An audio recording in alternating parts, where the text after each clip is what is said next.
Hello and welcome to Studio 18 in the Pines, where we have another art exhibit, and this one is entitled Stir. And we hope it stirs your imagination and your entertainment values, because it sure is eclectic. Everybody works in their own way, in their own style, and there are 5 artists represented here. So let's go take a look.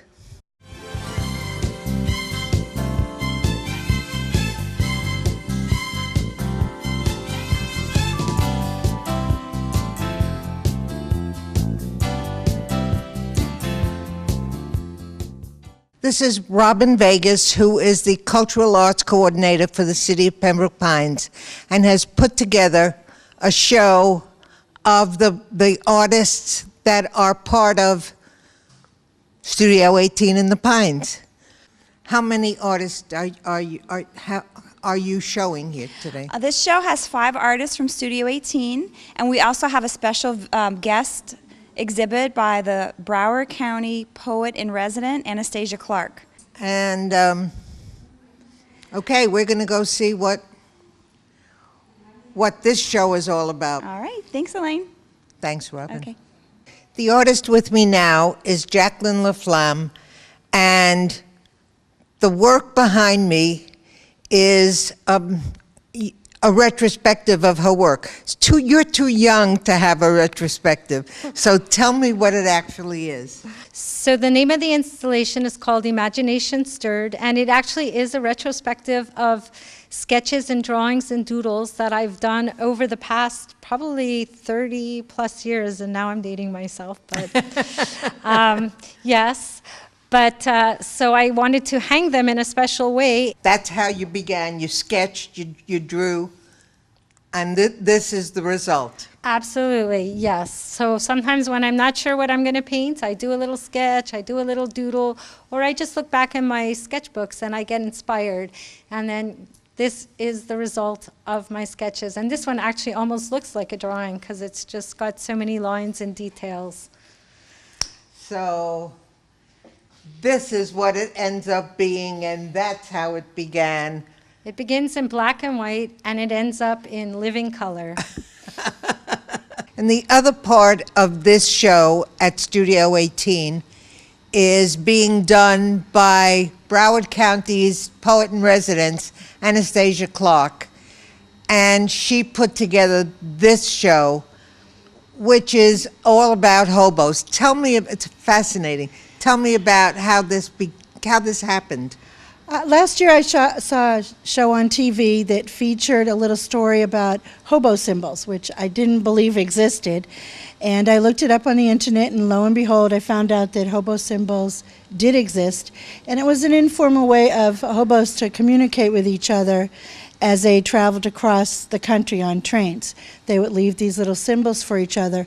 So that intrigued me, and also the fact that poets wrote poetry and music and things of that nature when they were traveling. Yeah, they wrote songs. Right. So that connection hit for me, and I thought it would be the great basis for a project and a great way to inspire people, and also as a tribute to their contribution to the arts in general.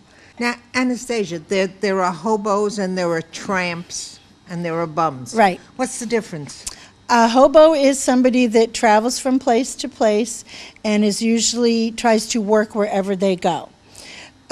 Tramp is somebody that doesn't necessarily travel, and a bum is somebody that doesn't travel and doesn't work. So they have their 3 tiers. Oh, subcultures. Right, and they make that distinction. And the word hobos actually came from the word hoboys, which were, I read, sort of like the original migrant workers. The hoe boys, they used to use their hoe and travel around and pick vegetables and things of that nature. It's an interesting part of American history. It is, right. Thank you very much, I Anastasia appreciate Clark. it. Thank you.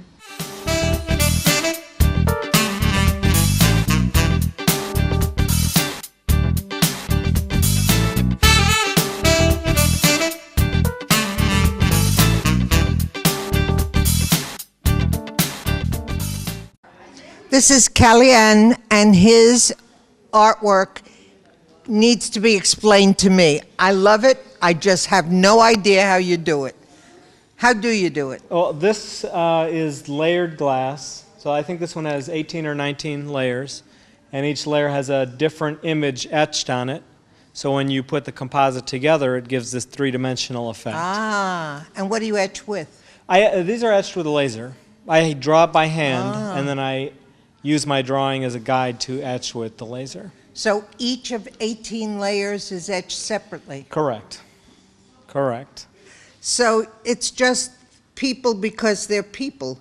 People because they're people. You're not making a statement about anybody. I'm not making a statement about anybody, and I'm choosing them. I'm not even choosing people I like or dislike. I'm just saying, okay, they're well known, and I pick them. Not because they have an interesting face. Not because they have an interesting face. In fact, Kim Kardashian has the least interesting face on the planet. That's what I figured out. There's no wrinkles. I mean, there probably are, but you can't see them. There's nothing going on. You never will. Yeah. Kalyan, thank you so much. Thank you very much. I appreciate it. Behind us is the work of Larry Joe Miller, and this is Larry Joe. Hello. Hi. How are you doing? So the name of this show is Stir. Yeah, it sure is. How do you interpret it? Well, to me, I just wanted to make some pictures that would stir people's emotions when they looked at them. Or imagination? Imaginations, emotions, stir up something besides just the everyday going to work feeling. Right. So hopefully I was able to do that. Yeah, and I told you before, every time I see your work, it looks different. So you have artwork all around this whole cube? Yes, I have, they put a... On all four sides? They put a selection of my lino cuts and wood cuts on one wall, and all of my regular, pretty well straight guy landscapes on another wall.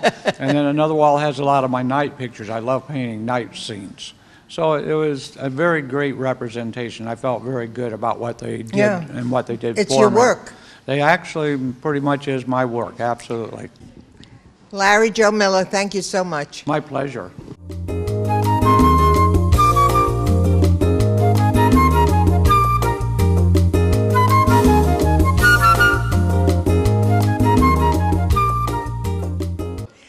And that's our show for this month. It's called Stir, and it's at the Studio 18 in the Pines. And it's going to be here until May 30th. So you sure have time to come and see it, because you should see it before we take it down. It's worthwhile.